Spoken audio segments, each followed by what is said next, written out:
Keep our family at the center of our world. On your rise to success, you must be able to note when you're struggling and when you see others struggling as well. Because when you're struggling, that's okay. It is a great opportunity for you to gain knowledge and learn from your mistakes and learn from the points of the lowest. And take all the information you learn there and figure out how to get out of that low point in your life. And discover ways and different ideas and different techniques of just improving yourself and helping improve others along the way. I'm an optimist, and she'd say, well, I'm a realist. There's so many times where you're going to be beaten up and just not feeling well about your path of success. And when you hit the bottom, it's all right. When you dip down, there's not a problem with that. You just must take advantage of that and learn from how you got there and how to get back up. Because once you get back up, it's going to be an incredible feeling of knowing how you went from zero to hero over hard work, dedication, persistence, and just that relentless work ethic. People who are doing badly before are doing even worse. Of you wanting to pursue your goals and chasing success like there's no tomorrow. You want to get to the point where you're not going to want to stop because you're enjoying the success so much that there's nothing that's going to be able to beat that feeling. Because once you've made it, it's an incredible feeling. Going from not having anything to having your wildest dreams come true, all because of the hard work and dedication that you've put in, have reaped the benefit that you deserve.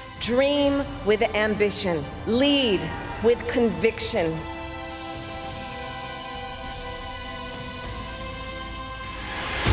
Let's speak the truth that right now in our country, immigrants are being vilified and scapegoated and are living in fear that a midnight knock on a door will separate them from their families. Let's speak the truth that while we sit here, fellow Americans in Puerto Rico are suffering without electricity and with hardly any access to food or water. Let's speak the truth that just like our friends and relatives in Texas and Florida, Puerto Rico deserves to be a priority. Let's speak the truth that the Attorney General of the United States has re-escalated the failed war on drugs while de-escalating smart police reform and criminal justice reform. Let's speak the truth. Let's speak the truth that when Americans demand recognition that their lives matter or kneel to call attention to justice, that is an expression of free speech. The premise of your point is something I couldn't agree with more, which is we have to earn the votes. Nobody is supposed to vote for us. We need to earn it. The other point that I think you're raising is something that I agree profoundly with, which is let's step back and decide how we're going to declare a win and how we're measuring the win. How do we define the win? Because here's what I mean. If you define the win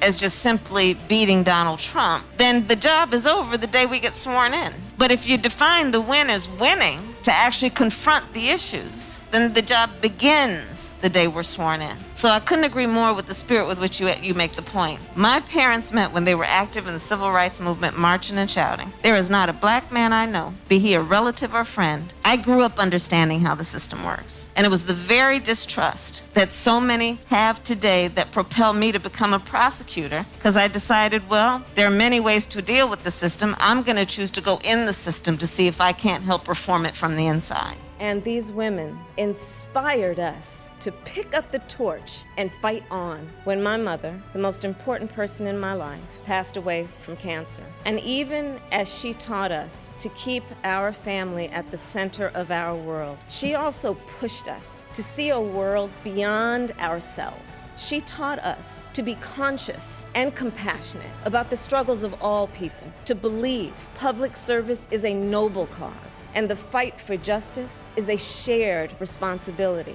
That led me to become a lawyer, a district attorney, attorney general, and a United States senator. And at every step of the way, I've been guided by the words I spoke from the first time I stood in a courtroom. Kamala Harris for the people. I have fought for children and survivors of sexual assault. I fought against transnational criminal organizations. I took on the biggest banks and helped take down one of the biggest for-profit colleges. I know a predator when I see one. My mother taught me that service to others gives life purpose and meaning.